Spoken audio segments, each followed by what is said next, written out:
Definitely a favorite of these two players, of course, playing with different junglers and mid laners at the time, that they did very much like it. Is stand behind Braum is going to come through. So an uninspiring bottom side of the map after DRX basically locked in, but I just don't see that as being the only threat to the Xayah, especially when he's going to get so considerably outranged. But let's see whether it works as we hop onto the Rift for game one. KT Rolster, 하나, 둘, 셋. KT fighting! DRX, 하나, 둘, 셋. DRX fighting. Shy fan. Yeah, KT wanting to get that level 2 hit pretty quick. They should be able to get there relatively soon. Just a few more minions here, and respect is being shown by Teddy and Pleta right now. Pleta just offering back a little bit of Q damage, a little bit of poke. As Beryl and Deft walking forward here, there's the 2. Yep, there's the hook. Gonna connect there onto Pleta, who takes a lot of damage, gets the heal out, in fact. Does KT, so already a lot of pressure being put on. And you know what, I'm not used to casting games like this after what we had in yeah, 3 games of the other one. I'm like, well, this is a little slow, isn't it? The pace is not really up there like it was in our previous series. You're absolutely right. You can see that Frog has actually been able to take some control here towards the top side. I actually had to go and check the teleport to see what was happening as a bear comes down into the mid lane. And Yahoo is going to be battling with it. You really cannot underestimate Tibbers just being left on top of you and hitting you with his paws. Yeah, this is kind of how this matchup goes, is you do press R and then all of your other buttons onto the Ahri. And she loses one of them is the stun version. Yeah, and she loses all of her health. Yeah. As Frog might be just dead. Yes, Perfect is going to solo kill him. Missing a little bit of context here. Solo kills his opposition. As no, looks like just an all-out incident here. Where a classic all-out incident. Yep, just pulls him away from the turret. Yeah, it's beautifully played. He is, since he's behind a farm. Here comes Sponge. All right, Teddy and Pleta going somewhat aggressive. And you can see Deft and Beryl not really wanting to, I was about to say not wanting to all in, but in goes Beryl. There, of course, coming. As Pyosik gets a 3v3. DRX just going to back away, not wanting to bite off more than they can chew, and they are just going to accept the fact that Pyosik was there. Back off one item. Spike will be pretty powerful, as Yahoo's going to get snared up by Beryl. Aftershock is going to wear off, though, as Heartbreaker coming on in there as the bear goes down. Man, that is a feather recall. That was amazing from Teddy. Not able to get any kills just yet, though, as Frog going down solo. Deft gets it with a hail of arrows as Sponge finally able to grab one back as well. But now the Vi is out of the fight, and the Cassante is Cassanteing, ladies and gentlemen.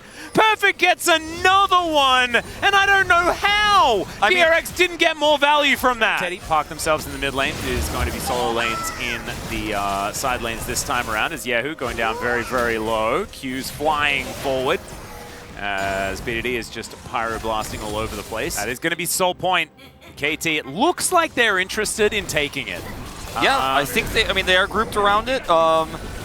Heal burned here from Pleta. Okay, and a bear on top of Teddy. He does still have Featherstorm, but he doesn't have Cleanse now, as Beryl is going to drive Shelly into that outer turret. It's not going to be going down or anything like that. His feathers are recalled. Frog moving now towards... Okay, I mean, not going to actually commit just yet. They get Teddy's Cleanse and most of his health bar. He's going to back, but they just want to get the turret here first instead. All right.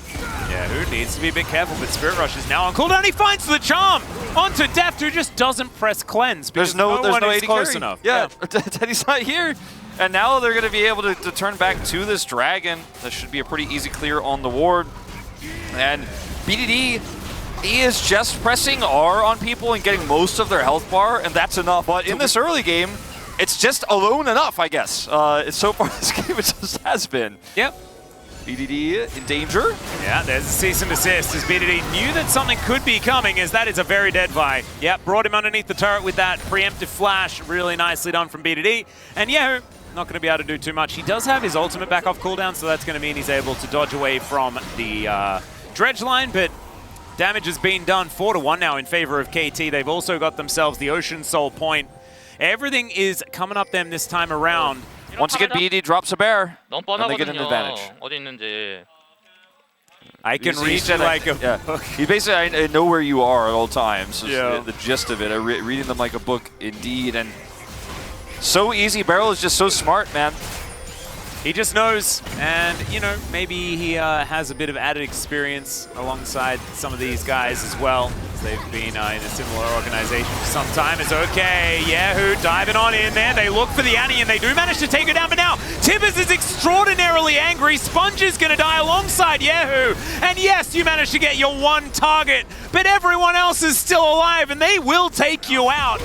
So it's a rough time. One thing also came to my mind, Wolf, and that is the okay, there is a Feather Storm used by Teddy. Definitely had to. That hook was very, very close. It was almost like he wasn't quite able to get the ulti, but then finally was able to do so. Yeah, I'm gonna have to say, like, I wish you hadn't said that to me, because it's just another reason for me to look at the Cassante champion in a less positive light. Teddy does not have Oh dear, BDD is going to find him, and there is a depth charge. Pyoshik picks up the kill, and now he's going to possess this Xayah. Yeah, he gets the passive stacked up. That's a max range Chains of Corruption, and then the piercing arrow to go straight through the Braum. Didn't have a door that time. It was torn off the hinges, and KT, I think they're going to march up the mid lane, look to break open the base, and maybe even more. The super minions are going to guarantee for that next 120 seconds. Beryl. Oh, Charm going to connect onto Pyoshik, who dashes his way up. Bear comes down, and Teddy gonna have to go up into the sky, but it's not going to be enough to save him. He's going to stay up there as BDD takes him down. The Xayah once again is going to fall. That is the Pyoshik version of it. Maybe not the possession that he really wanted in that instance, because Xayah has been falling quite a lot this series as teleports are coming in, and KT, they want to go home. Looks like it. I think that's going to be GG Atlas. Fleta holding up the door, but he is going to be pushed right through it into the death chamber, as that's the ace, and that is KT. Clean 1-0 start to the series, we could say, as they win all 3 lanes, and BDD just keeps setting up stuns, just keeps setting up plays. Fantastic game from Beryl as well. All sorts of these incredibly very strong picks coming back into the meta that BDD is so good at. Definitely bodes well for KT.